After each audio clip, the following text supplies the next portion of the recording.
Well, reason for the call today, John, is something just came across my desk. Hey everyone, Desi's here with another piece of content for you. Today I am going to be going over my top 5 reasons why EverQuest is my personal favorite game of all time. But before I get started with that, I just want to thank everyone for reaching 1,000 subscribers on the channel. You guys are awesome.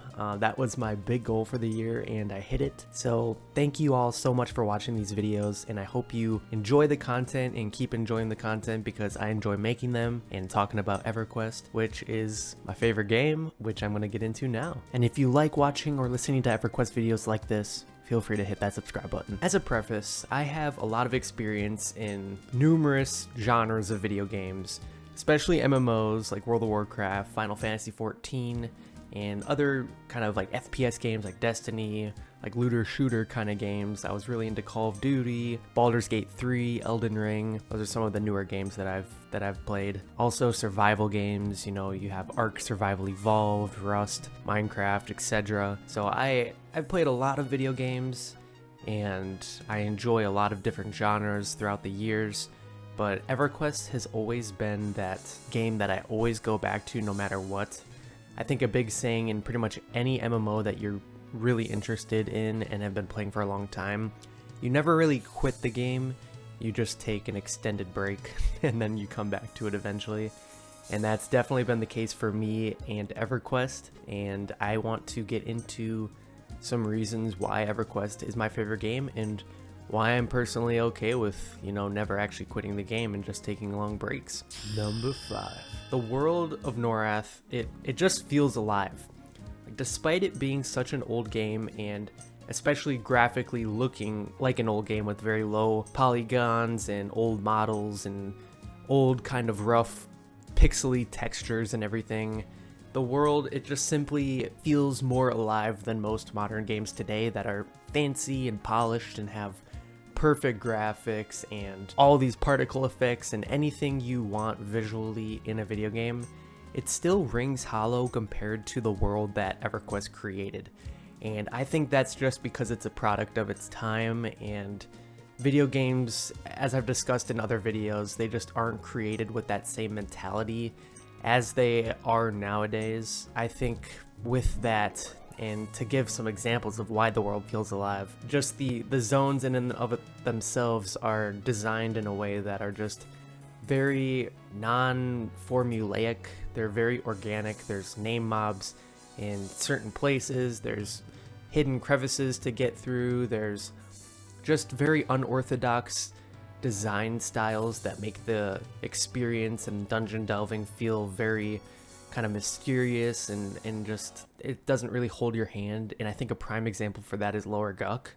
The zone itself is just pretty much a maze with all of these different tunnels and different entrances and exits and underwater parts, and I think Upper Guck as well is a very good example of that as well.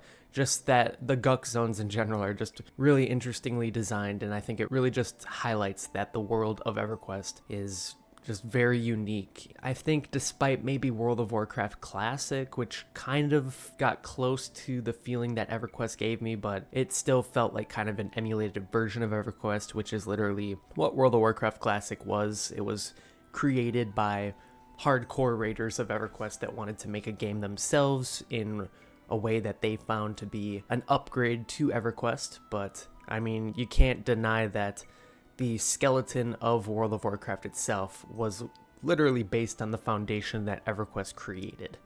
And I think that's something special, and it's a very good reason why EverQuest happens to be my favorite game. Number 4. The game is very difficult where it counts. I think this is also just another facet of EverQuest being a product of its time. The rewards from progressing are definitely worthwhile in this game, and they feel tangible.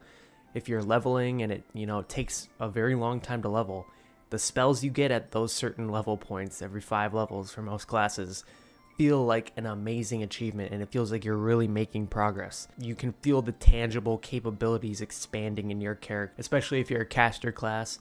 I know for warriors, there isn't a lot of actual tactical growth in the class besides stat increases for your hit points and getting new gear. But the game simply, it's hard. Like, EverQuest is a difficult game, especially in its classic formulation of the game. There's very long leveling times, very slow regeneration, which can be offset by buffs like clarity or regeneration, we'll expand on another point of why EverQuest is my favorite game. The spells for caster classes are often very expensive. A lot of them require you to have a research skill to actually create the spells, which requires you to loot certain words throughout the world to have a small chance of putting the words together to make a spell, and there's a chance that it won't actually work. Just the economy of spells themselves is a whole nother aspect of why the game's difficult, because it's points of your own progress that are kept by the in-game currency of the game. And I think a lot of MMOs nowadays, you don't even have to buy spells. Like, say you level up and the spell automatically pops up in your hotbar. Like, you just unlocked this spell. And EverQuest is not like that at all. You actually have to figure out how to get these spells, even prepare beforehand to get these spells. Say if you're level 28 and you have all these spells coming out at level 29, you want to buy those spells beforehand and have them in your inventory.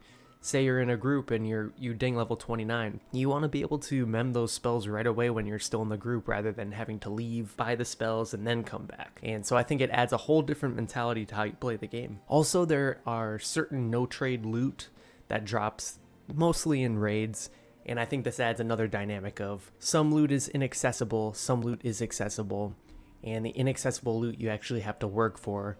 And with that, the loot is definitely objectively better than most of the other loot in the game, because you have to actually take the time to level up, go to these raid zones. Some of these raid zones, especially the plains, require you to be at least level 46. So there's definitely a mechanic of having to progress to a certain point. But I think it's also very awesome that in this game, pretty much most, if not all, of the loot that drops throughout the world is not no trade. And so you're able to kind of cultivate an economy, which is another point I'll get into. Also, another aspect of my number 4 of the game being difficult are the epic quests. So every class in EverQuest has an epic quest, which is a weapon that has some of the best stats in the game for the time and the era that the weapons came out. And they all have a certain proc that helps out the class or does good damage against a mob. Say, for example, the Mage Epic 1.0 actually summons a very powerful pet, which is awesome. But these epic quests are extremely difficult, and they take a lot of time, a lot of preparation. They even require you to take out certain raid mobs and hope for certain pieces of loot to actually drop in those raid mobs that don't actually drop all the time. And it adds a completely different dynamic to the difficulty of the game if you're looking at EverQuest through the lens of the epic quests alone. Some epic quests are actually easier to get than others. I know for the Shaman, which is the class I'm currently playing right now, it's actually not too difficult in comparison to other classes. Say, for example, the Paladin, which requires you to kill like a dragon and a couple other very difficult components and leveling up faction and everything. Simply looking at it through the epic lines, it is a very difficult game, but it's definitely rewarding if you want to put the time into it. Number 3. I want to talk about the in-game economy of EverQuest. In my opinion, EverQuest's economy is excellent, and especially in Project 1999 and Project Quorum, where the tunnel is active with players, it creates a really fun and engaging in-game economy and trading system. In EverQuest, the East Common Lands tunnel is kind of the agreed upon place between players to just meet up, negotiate, trade loot, name prices, and just create this organic economy, which I think is really cool. It's not artificially created through an auction house system, or even later on in EverQuest where the bazaar was added and it created kind of a official hub for trading and a whole UI behind it. I think in an MMO, especially being a product of its time with EverQuest, having the players and giving the players complete agency to control how the economy works is just a very good testament to the organic world that EverQuest has, and another reason for my number 5 why the game feels so alive in the first place. It is so organic, and it's all created by players. There's no invisible hand controlling every aspect of the game. Maybe if a GM were to have some sort of intervention, that might be the case, but really it is up to the players completely. And as I said in number 4, there's a lot of tradable loot in the game of all level ranges. It really makes the game's loot system in and of itself feel free to anyone that participates and has enough capital to participate, to buy loot, to sell loot, to trade loot. The economy of EverQuest really can be a play style on its own. Say if you like to level, if you like to roleplay, like those are their own special ways of playing, but the economy of EverQuest is a completely standalone concept, and in my opinion, a complete mechanic that the players literally designed for the game to operate within. And this actually perfectly segues to number 2, which is the diversity of playstyles that EverQuest has. EverQuest has such a wide array of different ways to play the game, and they all fit together to create just their own unique synergies. And I think this really goes to show with the diversity of classes in the game. There are so many different spells and different ways to play, especially if you look at, say, the Necromancer with Fear Kiting and Feign Death, and allowing you to give mana to other casters at the expense of your own health. Enchanters that are able to mesmerize mobs and keep them stunned for minutes on end, as well as charm mobs that are able to attack other mobs at their own will, and giving other players clarity, which increases their mana regeneration. There's so many different components of all of these classes and all of their unique abilities that really shine when they're put together, and you are able to see how all of these classes can fit together in their own unique combinations. I think that is what really makes EverQuest a special game, and especially my favorite game, especially in comparison, I say especially a lot, especially in comparison to other MMOs where classes, they tend to be designed to be kind of the same as each other, and they want to give players mostly the same abilities no matter what class you play, to give you that same experience and that same consistency. Just the homogenization of classes, I think it takes away from the experience, and it makes it less interesting, and it takes away from just the players relying on each other to give their own unique boons to the group to help the leveling process out. And EverQuest definitely, the early on EverQuest excels in having that complete diversity of classes that are so different from each other. Maybe the warrior and rogue aren't too different from each other early on, but all of the casters and the shaman class, which I'm playing right now, has a lot of unique abilities that somewhat enmesh with an enchanter and a druid and a warrior, and it's just kind of like a cool hybrid class, let alone just the grouping and the classes in general. There's trade skilling you can work on and play with as your playstyle. If that's what you're really interested in, you can create gear, and if you're a shaman, you can create potions with alchemy. There's questing in EverQuest. Look at us. Look at us. Huh? Who would have thought? Not me. I know it's called EverQuest, but really there aren't a ton of quests, but it definitely is an aspect of the game you can focus on if you really want to. You can take a lot of time to do some of these niche quests to unlock certain loot, which may not be the best loot in the game, but it is fun to kind of explore the world and talk to different NPCs and try to go for certain loot. I know recently on the Project 1999 server, I was working on the Harvester questline, which required me to go to several zones, and I thought that was just really fun in and of itself to just explore the world a bit more, and I think questing definitely provides that for a good play style. And as I spoke in number 3 with the economy, playing the East Commonlands Tunnel is definitely a way to play the game, a very valid way to play the game. If you have a certain amount of plat, you can literally turn that into more plat by playing the auction house, pretty much playing the Commonlands Tunnel. Well, reason for the call today, John, is something just came across my desk. You know, sending tells to people, buying loot, maybe upselling. I know I don't personally do that too much, but it's definitely a way you can play the game to just, if you enjoy that aspect of it, you can definitely excel in it. There's always role playing, there's always power leveling other people, and giving buffs to low-level players, which is, I think it's personally fun to give low-level players Spirit of the Wolf and some haste and regeneration and just see them go to town on mobs. And really the options are endless in EverQuest. There are so many different ways to play the game, especially if you personally find a different way to play the game, as long as you enjoy it and it doesn't really take the expense out on other players, you know, go for it. Number 1. The social atmosphere of EverQuest is an absolute gem among all other games that I've ever found.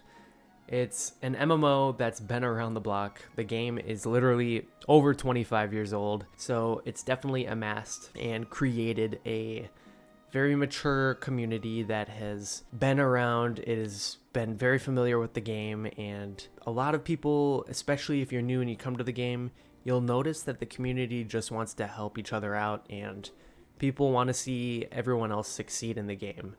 The world itself is, as I said in number 4, a very difficult game, and with that, people want to raise you up and support you for playing this very difficult game and just creating a nice community that helps each other out and strives to help people achieve the things that they want to achieve out of the game. And that can come in many ways, whether it be playing in a more social dynamic, getting certain loot, getting certain rewards from quests. And there's just so many ways to communicate and play with other people to achieve goals together, which I think is awesome. And I think a prime example of that is just the grouping dynamic in EverQuest. You have so much time to chat with each other. There's a lot of downtime in EverQuest, which is the meditation mechanic where you have to sit and regenerate, and that does take quite a bit of time in EverQuest, and it gives you ample enough time to actually talk with each other, which is something that most games really don't have nowadays. The games are designed to be very fast-paced and to stimulate your attention as much as possible to keep you distracted and keep you engaged in the game without really granting you enough time to kind of think otherwise and, you know, go to other games. But in EverQuest, it respects that there sometimes isn't a lot to do in EverQuest, and there is time to just sit with yourself and sit with the players around you. It cultivates an organic kind of chemistry between players to just talk about the game, talk about each other's lives, and I think that's awesome. It doesn't force you to talk to people, not necessarily, but it definitely incentivizes it organically through the difficulty of the game, and again, the wide diversity of playstyles with classes and how having a certain class and having a other certain class work together creates a very efficient experience that would be more enjoyable to play with each other than without. And that is a huge component of why EverQuest is my favorite game. And let alone the buffing classes. Say you're a low-level character and you're in, let's say, Nectilus Forest as a level 1 Dark Elf, and you see a druid run by you. They can give you all of these buffs, which make your leveling experience so much nicer for at least 30 to 40 minutes, and I think that is such a cool component of the game, that higher level players actually can have a very positive effect on lower level players. And, you know, it feels good as a higher level player to kind of help out lower level players too, just by helping out, and I think that's just a really cool aspect of the game. And those are my top 5 reasons why EverQuest is my favorite game, let alone MMORPG of all time. And just to recap, so number 5 was the world of Norath feels alive. Number 4 was the game. EverQuest is just very difficult where it counts, and the progress is definitely worthwhile and you feel it tangibly in the game. Number 3 was the excellent in-game economy, especially as we can see in the East Common Lands Tunnel on Project 1999 and Project Quorum. Number 2 was the wide diversity of playstyles and different classes, and all of the different avenues of playing the game. And lastly, as I just talked about, number 1 was the social atmosphere of EverQuest, and how it really is a gem. So anyways, I really appreciate if you're still watching this video. Thank you so much. If you like EverQuest videos, feel free to subscribe to the channel. I make videos like this on a weekly basis, so feel free to hit that subscribe button and also like the video if you liked it. If you didn't like it too much, leave a dislike and let me know why. I love to hear feedback and criticism on the videos just to get better and kind of find new ways to make videos more effective and more engaging and entertaining. So anyways, I hope you all have a fantastic rest of your day. Peace.